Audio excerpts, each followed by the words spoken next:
Hi, everyone, and welcome to the Philadelphia Cultural Forum on CCP TV, Community College of Philadelphia's educational channel. I'm Kirsten Quinn, and tonight we have a jack of all trades on the show, Stewart Brodian.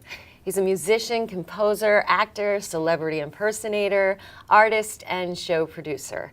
Stewart happens to be a master of all these trades, and we are looking forward to seeing him perform a mini concert for us tonight. He has been doing his thing for well over 30 years and has no signs of slowing down.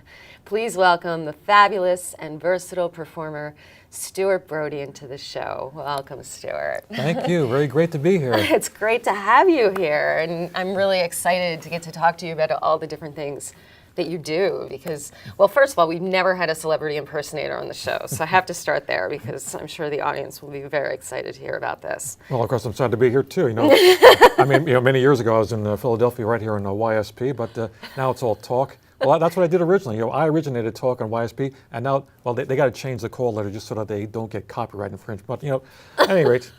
Howard Stern, right? Exactly. Oh, love it, love it. And you have met Howard Stern as well and been interviewed by him. Yes, I did. What was that like?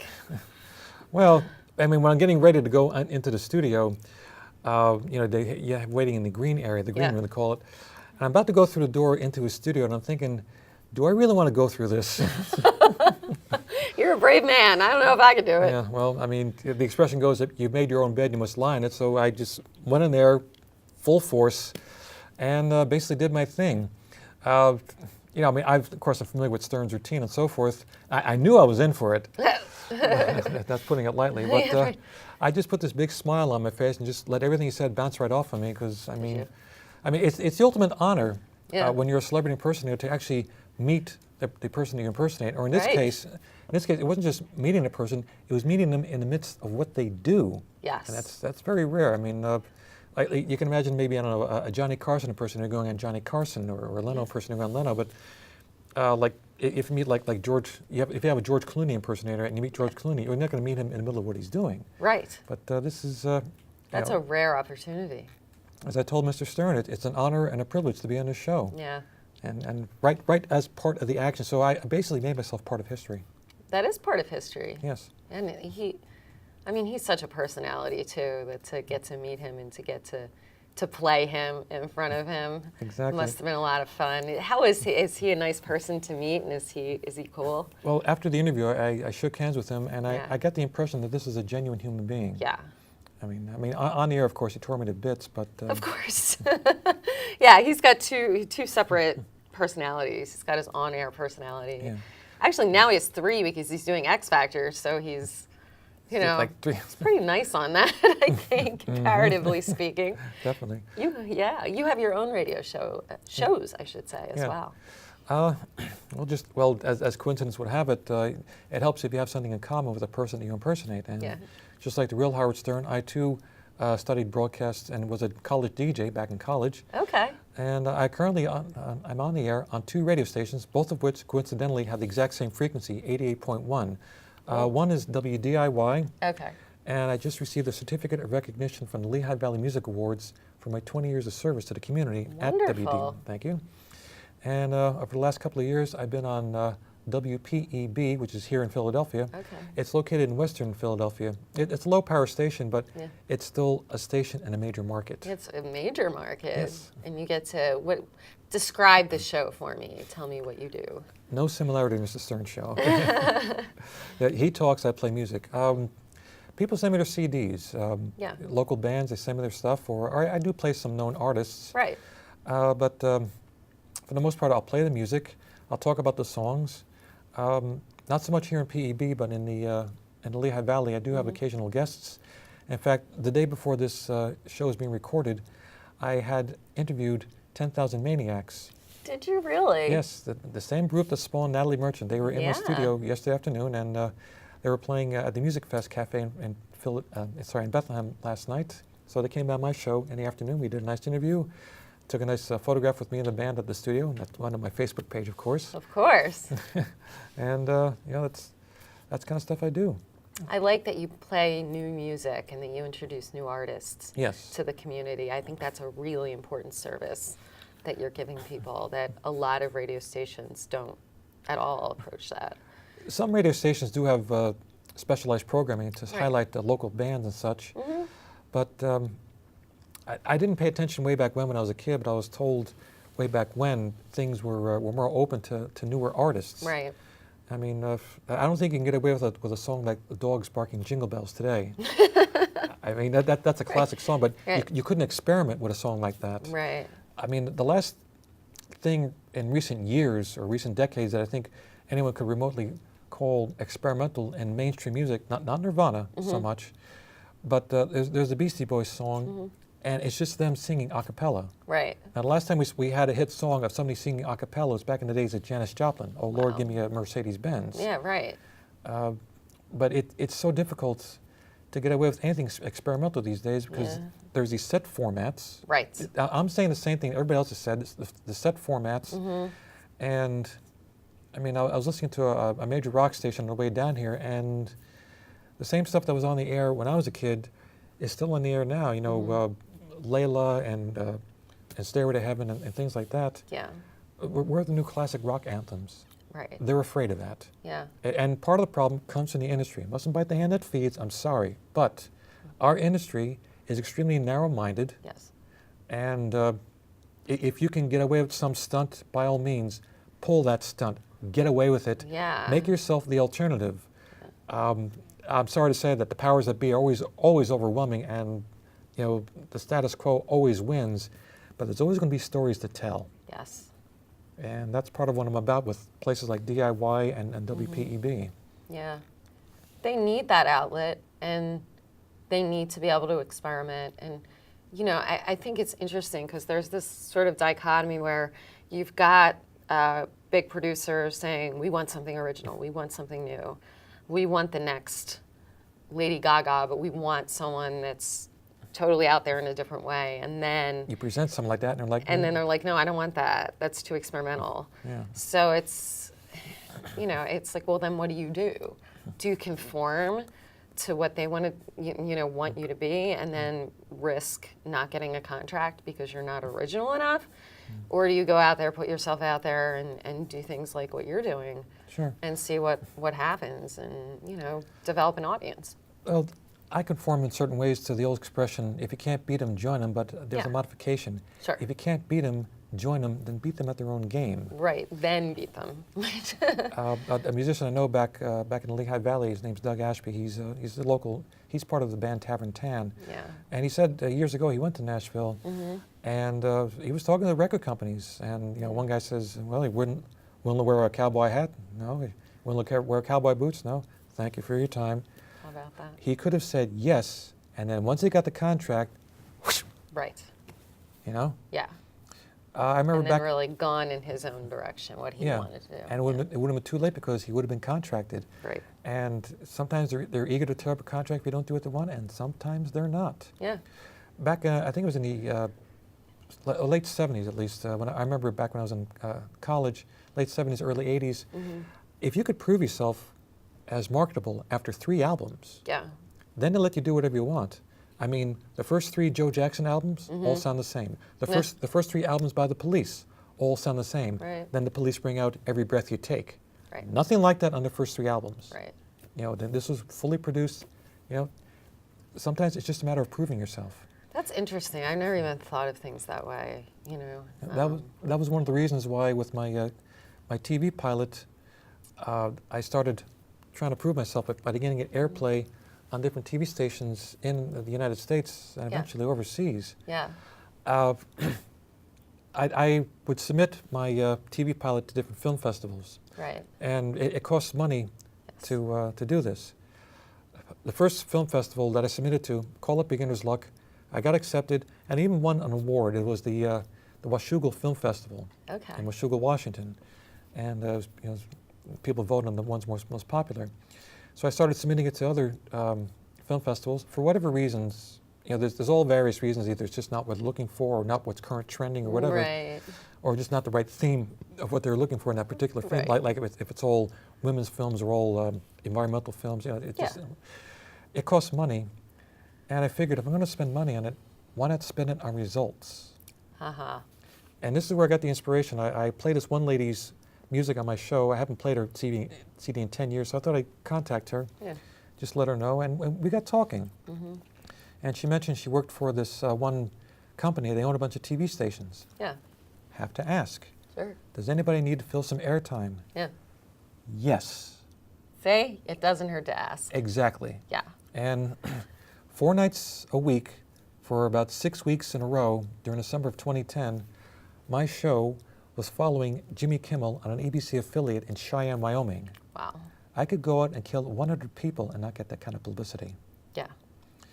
And I asked her, well, what about the other stations? She says, those you got to pay money for. Right. Fine. Yeah. Because what it costs to do 2 or 3 film festivals, that bought me half an hour airtime. Some of them, like early morning, 1 o'clock in the morning. Another one, though, I think it was in the Knoxville, no, somewhere in Kentucky area. I forget where, the town, excuse me. But, I mean, I got broadcast at 11 p.m. on a Sunday night. How about that? I mean, Monty Python's Flying Circus gets broadcast on PBS at 11 o'clock on a Sunday night. It's a great comparison. Yes. Yeah, so you're getting So- viewership. Yes. And it's a smarter way to go about it, and then you can do the film festivals if you want to as well. But to have that, tell us about the pilot itself. Okay. Yeah, what's the show about? It started with a friend's request. A friend of mine had a cable TV show in New Jersey, and he knew that I did the Howard Stern thing. But mostly, he wrote his own comedy skits, and he had videotapes of his band playing. And he's a fan of my music, so I'd send him videotapes of any performance I had.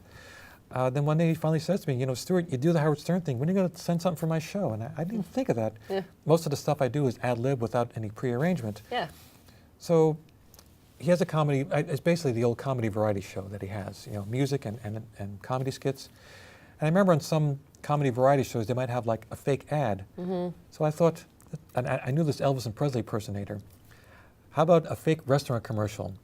You got the king of all media sitting next to the king of rock and roll, and in the restaurant commercial, they both say, where you can eat like a king. Ha. I didn't think the joke was strong enough to stand on its own merit, so I thought, let me write a few lines of dialogue before that, kind of give it some substance. Next thing I know, I have a whole script. Yeah. And as far as getting it airplay, now, seeing as how I work in the industry, I know the rules. I know what they allow, what they don't allow. Sure. I also know what people want. Now, you know, I could sit here and say, oh, look at me, I'm the big shot star. I have a day job. Yeah. And I deliver pizza. I work for Pizza Hut, and I've held the same job for the last 22 years. Wow. I call this job the perfect field trip for any sociology student. Yeah, and I say that half jokingly. It's so true. Yeah. Yeah, it is. I mean, it gets you right into people's home. Yeah. No, nobody cares about the stupid pizza man. You know, people come to me in robes or shabby clothing, whether. Yeah. And I get to see people up close exactly as they are. Yeah. And sometimes, like on a Friday night, people just look bored in front of their TV set, and they all kept saying the same thing. There's nothing else to watch. Yeah. You don't like it? Make something. I did. Yeah. And everybody's complaining that there's too much foul language, too much perversion. Someone told me they saw an interview with Gene Wilder, and one of the reasons why he doesn't work that much anymore is because he says there's too much cursing. You don't like it? Watch it. Well, you don't like it, change it. Yeah. And in my show, I say it's rated G. People think, oh yeah, G by today's standards. No. My show is rated 1950s G. Wow. I mean, you could show this with Father Knows Best or Leave It to Beaver, and nobody would complain. Yeah. No foul language, no implying of any, all the stuff that people find offensive. I mean, you walk along the street, you hear people talking and such, and you hear all the foul language. You never used to hear that. Yeah. Because they figure it's part of the society. I wasn't raised in that society. And there's a lot of people who feel the same way that I do. Sure. But everybody is afraid of being called names. Right. Being ostracized, being stigmatized or treated differently. Yeah. Well, You're a rebel. You don't conform to the norm, and you can play Howard Stern, who's probably one of the dirtiest comics out there, and you can also create a show that's rated G. I mean, look at the range of your talent. Exactly. I mean, and in this field, it's always easier to get work if you're considered family-oriented. Right. A lot of the agents had trouble booking me because Mr. Stern is known for adult material. Right. However, since he's gone to shows like The X Factor and Does America Have Talent, he's commanding a family-friendly audience. Right now he is. Yeah. I mean, I had also offered family-friendly entertainment along with that. That's a little hard to convince people, but now that he's known for family-friendly, it's easier for me to get work. Right. That makes sense. I mean, it's unfortunately for someone like if you do a tribute to Andrew Dice Clay, for example, well, you're still limited because he was Yeah. always known for adult material. Right. But now some doors have opened. That's fantastic. Sure. Where do you do your Howard Stern stuff? Anything and everything. I've been Yeah. hired for private parties, Okay. birthday parties, and corporate functions. Okay. emceeing at corporate functions. That's interesting. And major station here in this area hired me for one of their celebration of something. This is like several or dozen years ago, whatever. And I was walking around as Howard Stern. Other times they might have me actually go up on front and MC. There was a station in the Scranton area that carried the Stern show way back when, and the station hired me to impersonate Stern on the station's float during the Thanksgiving Day parade. That's so great. And then later on, a few months later, I introduced some heavy metal band at Scranton Cultural Center on stage. That's so great. You're going to do all kinds of stuff. You do other impersonations too. Who else do you impersonate? I've done Abraham Lincoln Okay. and Thomas Jefferson for another show here in the area. Oh, okay. So, you know. Yeah, historical stuff is really big here in Philly, you know. Oh, of course. For obvious reasons, but Sure. yeah, I could see you doing that. I mean, I'm a big fan of history. So. Yeah, yeah. So, And if you know a lot about it, that adds to it because, you know, I mean, they expect people to oh, yeah. know this character that you're playing. Scored 7 years ago, our forefathers brought forth in this nation a new continent. No, our forefathers brought forth in this continent a new nation, founded in liberty. You know, like, Yeah. you know, just tie their You hair know back, the script, you know tie their hair back, those put it on their speeches. big hat, etc. Yeah. That's really cool. You've done a lot of acting as well. Yeah. As far as anything major with major motion pictures or television shows, I mean, I've been background on 30 Rock. You can see me during the first season. Oh, okay. There's Jackie, Love that show.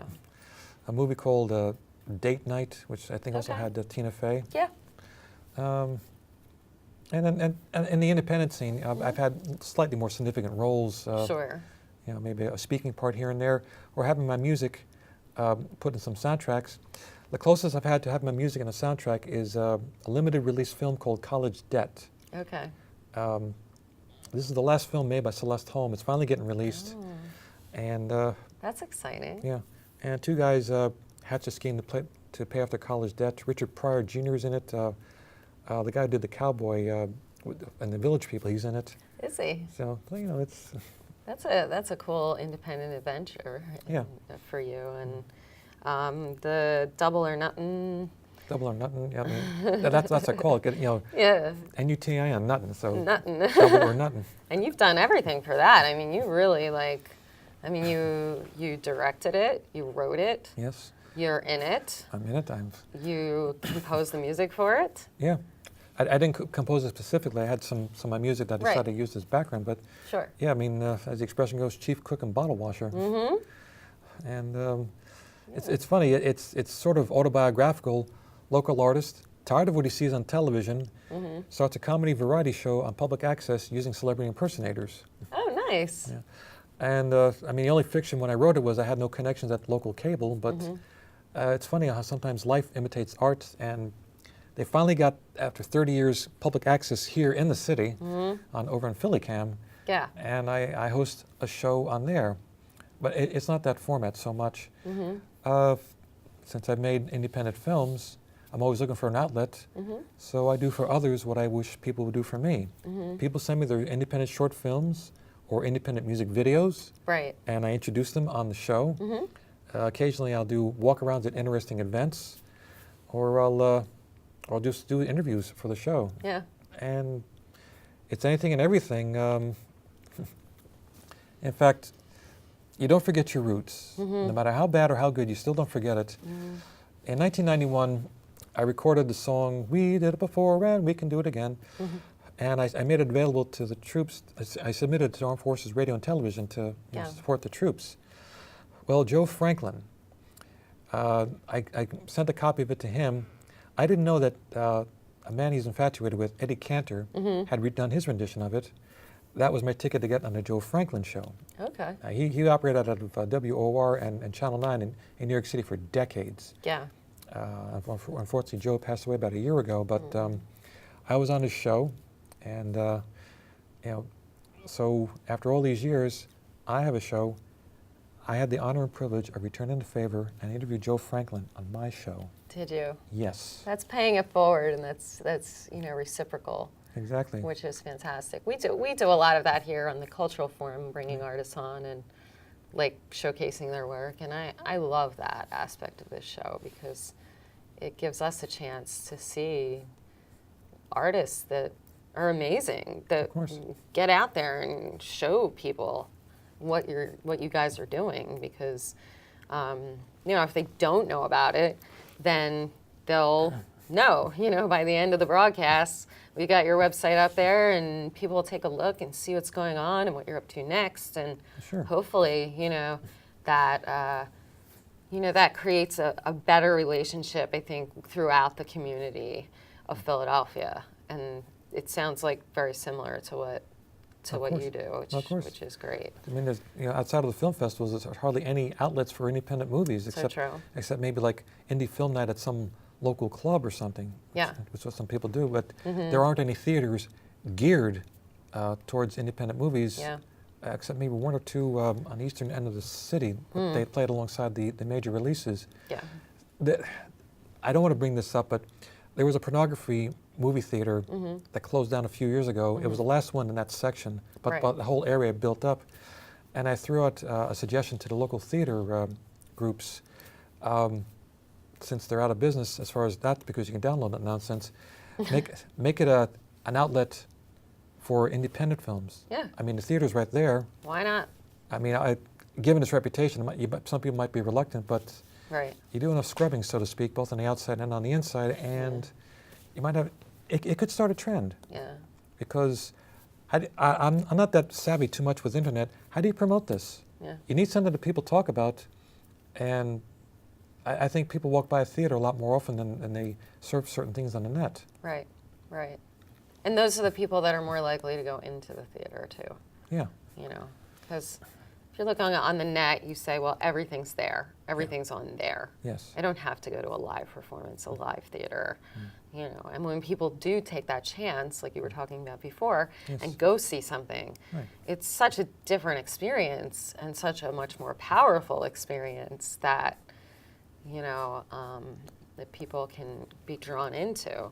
Sure. And, we always think of the big stuff. Like when we're actors, we think of Broadway. That's acting, that's theater. Yeah. But that's only one small aspect of it. And there's so much more out there for people to see, and it's so much more fascinating to watch because it's something, like you said, more experimental and daring that you wouldn't see when they're playing it safe. Exactly. And it gives you something to talk about. Right. If you conform to the norm, you get one stack of friends, but when you start being a little, I hate to say, out there, you'll find you lose one audience, but you gain a different audience. Yeah, and that's the audience you want, right? Yeah. Yeah. You don't want the others being dead weight in your mind. Yeah. You want to get out there, you want to be experimental, you want to... There's nothing wrong with letting your mind grow. Yeah. They don't teach that in school anymore. No. They don't we teach should. Yeah. We try here, but it's true. Like growing up, you're sort of taking work and, okay, we're going towards the test here. The test is coming up. This is what you need to know for the test. It gives me thoughts about my own life, which I have very mixed feelings about. Yeah. I mean, I did go to college, but I did not graduate. That's okay. I was taught, you get a college degree, then you can get a decent paying job. Yeah. Then you can worry about things like girlfriend, marriage, children, a nice house. Yeah. I mean, by all moral standards, I am looked at as a complete failure. But I mean, that's by moral standards. However, a lot of times, a lot of people my age, they sit and grumble, oh, I could have done this, or I don't have fun doing that anymore. I mean, some people call me irresponsible because I don't have the responsibility of a wife, children, and all the worries. How is that irresponsible? I'll never understand that. The best defense I can give to that is, well, some people's minds aren't geared for that. Now, we used to be taught, well, you have to gear your mind, and everybody tries that, and gosh darn it, some people just fail at that. Well, I don't think it's a failure. I think it's a matter of you have a different path that you're on. Yeah. And for people to say those things, You have to wonder, what are their problems? yeah, what are they doing wrong, and how dare they say that to you? And it's hurtful. It's hurtful because they don't understand that you have something that they don't have, you know, that they can't do, or they would never even attempt to do. That you're doing something daring that is something a lot of people would say, oh, I couldn't do that. I couldn't be an impersonator. I would be so scared or nervous, or to get up in front of an audience and play your music, I mean, which we're going to check out in a few minutes. Sure. You know, to be able to do those things, I think Stewart is really amazing. And I think you're an amazing person. I don't think you should let that standard hurt you, because they don't get it, and that's too bad for them. Sure. They're missing out. Yeah. Probably. They're missing out. Well, I don't have any kids of my own, but I guess, you know, you were all my kids. That's what I always say. I don't have any children, and I look at my students and I say, you guys are my kids. You Exactly. know, no matter how old you are. Yeah, if you're a lot older than me, so what? If you were born in the 90s, oh my God. You know, I have students doing scenes from Pulp Fiction, and they're like, what's Pulp Fiction? And I'm like, oh my gosh. God. What is this world coming to? But yeah, that's it, you know. Yeah, I mean, I got to sat around feeling sorry for myself, because I used to go to see top 40 bands. And after a while, I started to realize, you know, I'm beginning to recognize less and less of these songs. Maybe that's a good thing. But, Speaking of songs, we want to hear some of yours. all right. And Stewart did a recording for us today, and he talked about how he wanted to have, in 1982, right, you wanted to have a record. I wanted to put up my You first wanted to record. put out your first record then. Yes, I want to put out a record before I turned 21. That would have been some significant accomplishment to me. October 1982, 2 months before I turned 21, my first record, and it's a song called Where Are the Flower Children Gone? Ah, nice. That's great, and that's the first song that we're going to hear, right? Exactly. And then we'll watch it, and then we'll come back and talk a little bit about it. Decent.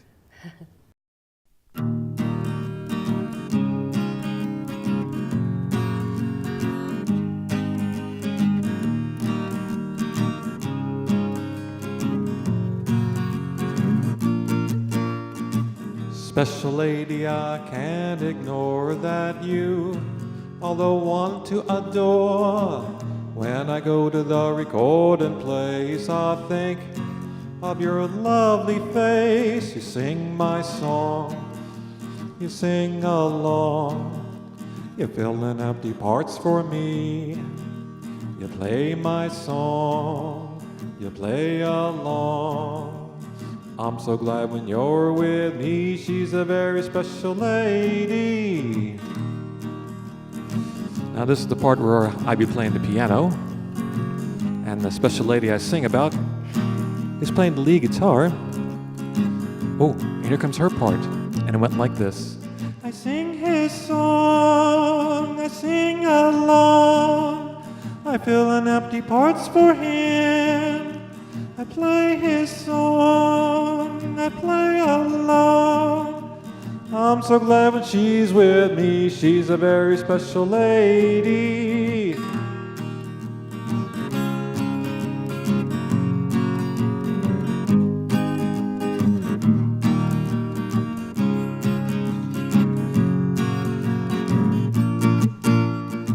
Special lady, I can't ignore that you, although one to adore.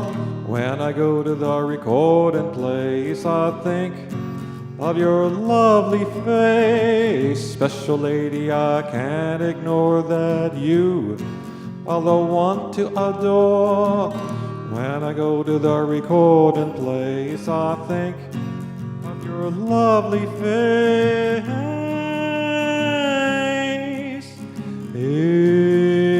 Hey-oh, ow, ow.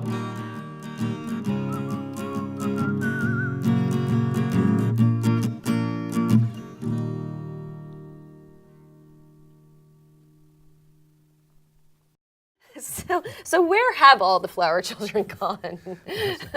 They grew up, they got jobs. We still need them, though. Oh, yeah. We still need them. That's great. So if you're a flower child, I'm dragging your sorry self out of retirement. Yeah, exactly. Come on back. Come on back to us. We have another song, Where's My Friend? Tell me the story behind that. Well, it's kind of funny for me. I mean, back in 1994, Kurt Cobain, unfortunately, legally speaking, he killed himself. Mm-hmm. Although there's some people who are saying, well, if he killed himself, why weren't there any fingerprints on the gun? So, but that's another another conversation. But I mean, for me, I went through it twice. John Lennon got killed a week before I turned 19. Really down about that. And then same thing with Kurt Cobain. I think I was depressed about it for a year. Oh, so horrible. My way of dealing with it was to go out, open stages, and just keep playing his music. Yeah. That's how I dealt with it. You know the expression, you don't know what good you do in this world? Yeah. In recent years, somebody came up to me. He was some kid in the audience. He came out to see me every week when I kept doing that. And he said that was his way of dealing with it. Wow. You don't know what good you do in this world. See? And one day while I was trying to learn one of Cobain's music, I was trying to learn In Bloom. I accidentally hit 2 wrong chords, and I thought, here it comes. Yeah. And I wrote this song called Where's My Friend?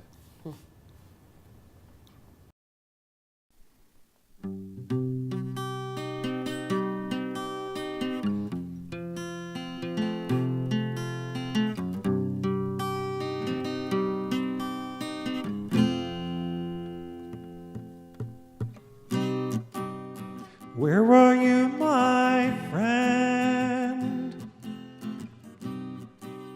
Where'd you go, my friend? Are you in another place, or are you in disgrace?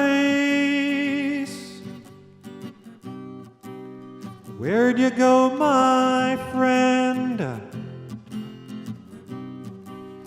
Will I see you again? Were you on the downside? Did you go for a ride? Yeah. Where are you, my friend?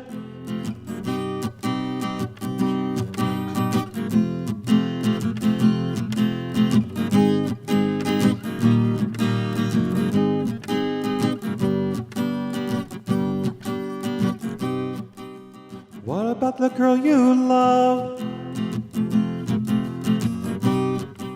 The child you held above? Did Daddy go away? Why didn't he stay? Where are you, my friend? Where's my friend? I don't know. La la la la la la.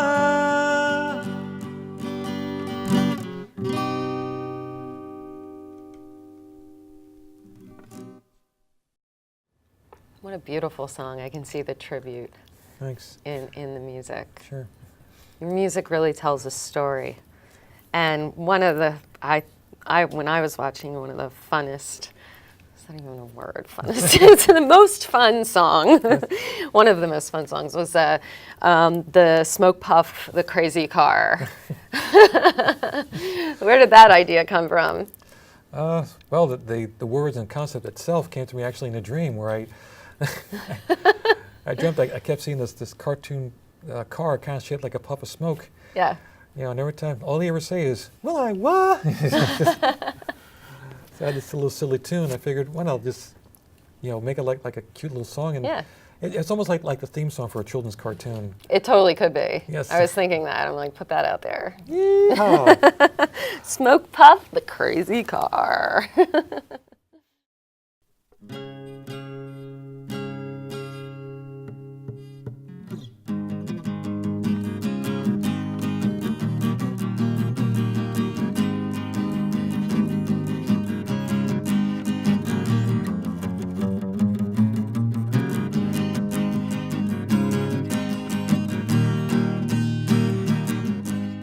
Dreamed a little dream kinda late one night. I got up in the morning and began to write. Smoke Puff the Crazy Car was his name. He got up from the paper and he went insane. Smoke Puff the Crazy Car, crazier than he can be. Smoke Puff the Crazy Car, crazier than you and me. Woo!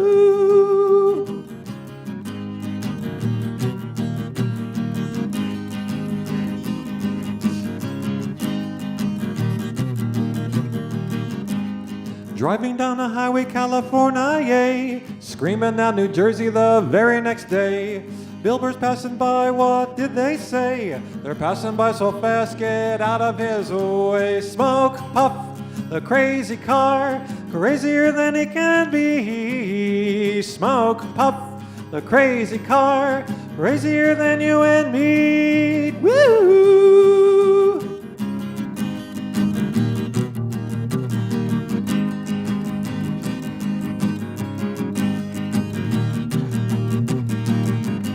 Smoke Puff the Crazy Car, crazier than he can be. Smoke Puff the Crazy Car, crazier than you and me. Woo!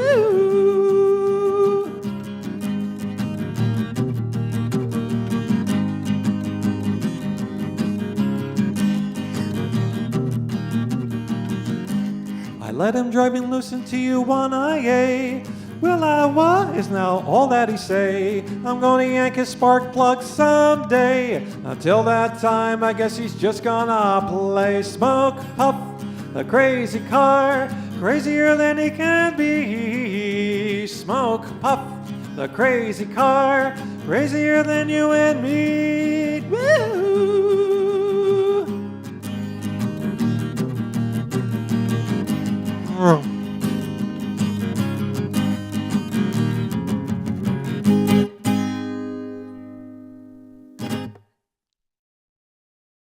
It's a lot of fun. I'm sure you in the audience are giggling now, and I love your facial expressions during the music. It's great, you know. That's the actor in you coming out. Definitely. Ain't that kind of guy?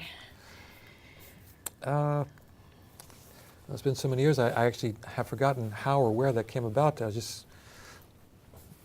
Maybe tell us what it's about, like what you're trying to, Oh, now I remember. to say to it about it.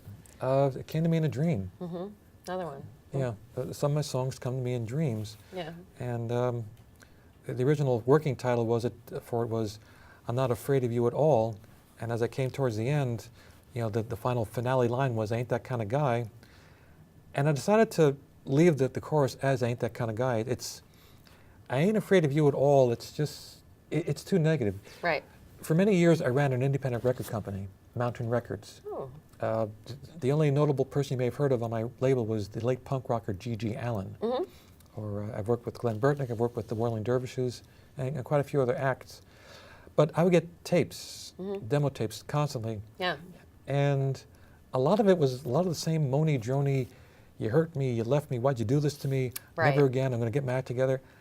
And I mean, I know there are some sad songs out there, but people don't want to be depressed when they listen to music. They look at music as an alternative. They want something bright and cheerful. So instead of "I ain't afraid of you at all," because that to me just had too much of a negative connotation. I'm not that kind of guy. Yeah. That's more uppity. It's more upbeat, cheerful. It's more positive, a more positive spin on that situation. Yeah, and if you heard the recorded version, a fellow that I know back in my area, strongly influenced by early Elvis Presley. So that's why the recorded version has a strong rockabilly feel. Oh, nice. 1, 2, 1, 2, 3, and.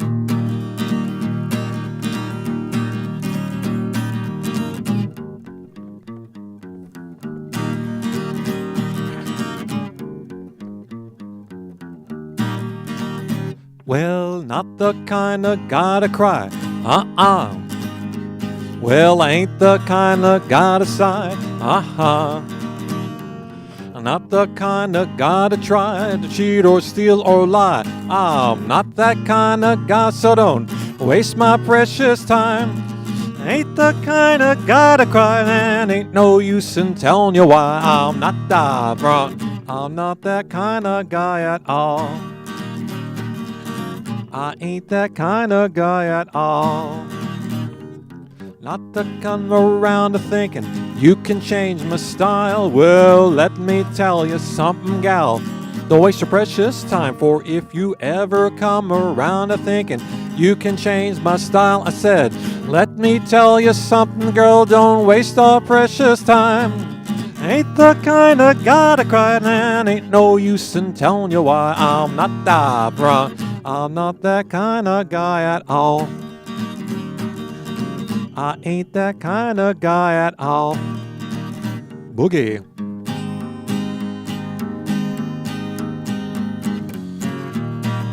Yee-haw!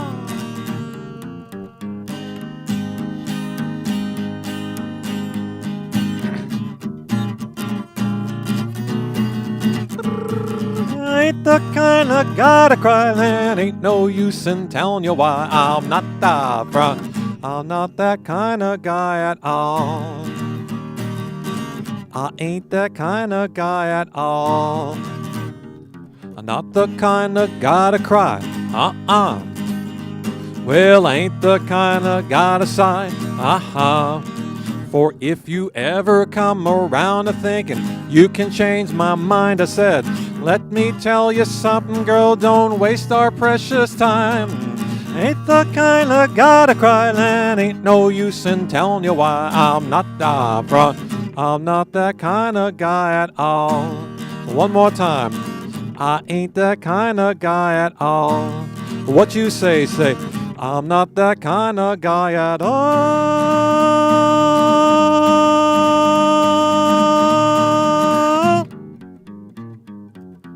Yeah, yeah, yeah. What a great song, and you're right. That is way more positive. You still got the message in there. Yes. You still got the message, but you're coming across in a more positive way. Exactly. Yeah, and taking that spin on it. We have a few more songs that you have on this show today. Mm-hmm. Peace and Quiet, I thought has a really nice narrative to it. And it's basically saying, I don't need much. Mm-hmm. I just need a few things. Exactly. And fooling around with the guitar one day, I came up with the riff, and yeah. That's how it was when I first moved into Pennsylvania. Yeah.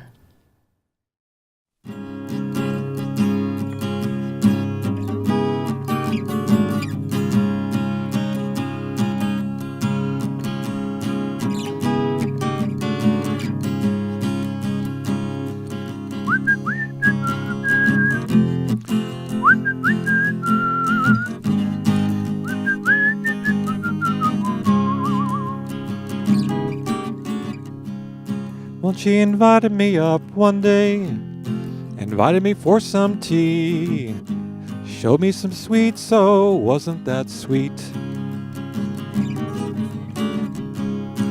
And this kitten came to me and crawled into my hand and fell asleep as the mother cat watched. A little peace and quiet is all we need. I'm sitting here reading the paper, listening to the radio.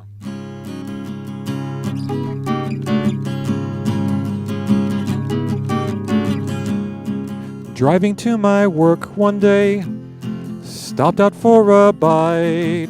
Sitting eating a sandwich, it was heaven to me. My mind is always on the run, running to and fro.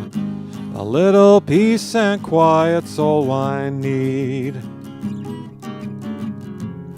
A gallon of gas and a sandwich, that's all I need. I'm sitting here with the paper and my song's playing on the radio.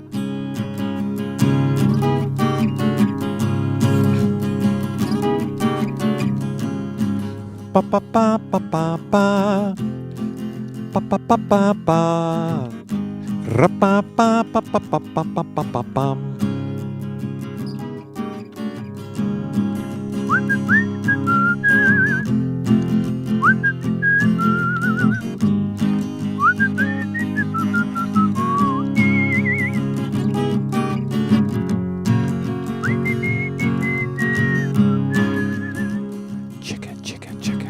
I'm sitting here reading the paper, songs playing on the radio. I said, oh, la la la la, la la la la.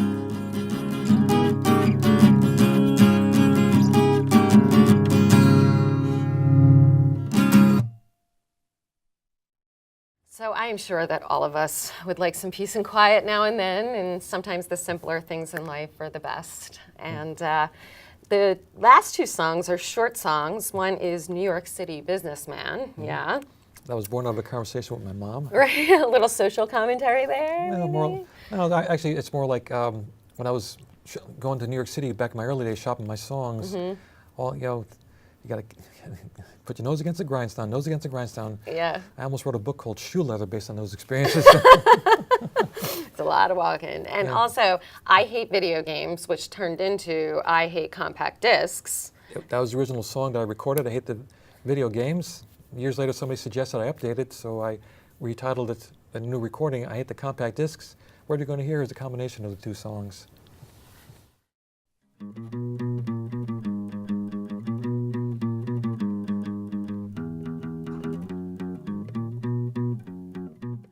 Every day just seems to go on. I need a shoulder to cry on. I'm so tired when I get home to you. I'm the one that they all count on, one that they all mount on. I'm the New York City businessman. And the people keep on trying, the things just keep on flying, yeah. I'm so tired when I get home to you. Ooh, if I'm ever on vacation, I'll tally the situation. I'm the New York City businessman. Woo!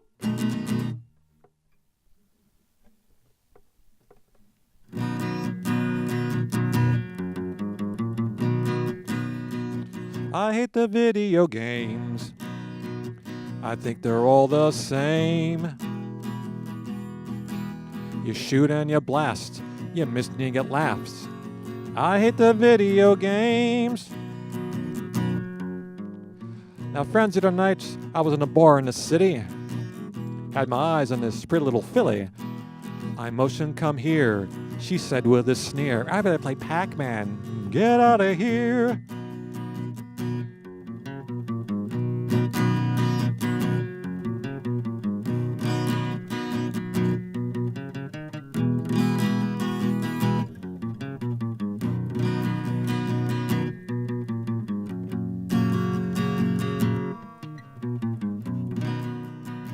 I hate the compact discs. I think they are the pits. You push a little button, you wind up hearing nothing. I hate the compact discs. You know, they say that CDs sound great. I'd rather buy 78s. You push the next song, it plays it all wrong. I hate the compact disc and the video games. Thank you very much. So much fun and such varied talent that you have, and so many different things that you can do. And thank you for bringing your music to the show. My pleasure. And for telling us about yourself and about the things that you've done outside of music. Oh, yeah. And we get a chance to witness your talents on stage, and also maybe learn about them after the show by visiting your website or taking a look at some of the performances that you've done. And of course, the show. Sure. Yeah. And of course, the offer is open. You know, you're a local band, you've made a music video, or if you've made a nice short independent film, I'd keep it family friendly if you please. All my information is on my website. Great. www.brodian.com. Great. And it'll tell you about all the things that I do and where you can submit to my TV and radio shows. Oh, thank you so much, Stewart, for being on the show and sharing your wonderful talents with us. We're so happy to have you here. Thank you. It's a pleasure to be here. Thank you. And we can't just wait to see what you're up to next. It's always a pleasure to share my talents with a beautiful lady like Oh, you. thank you so much. You're making me blush. And to read more about Stewart and his latest work, please check out his website at Brodian.com. Brodian. Tell you all about me. And of course, you can submit your short films, family friendly, please, for my TV show and your music for my radio shows. That's great. Well, that's all the time we have for tonight, but we hope that you'll be watching next time. I'm your host, Kirsten Quinn, signing off for now, and you have been watching the Philadelphia Cultural Forum on CCP TV, Community College of Philadelphia's educational channel. Good night.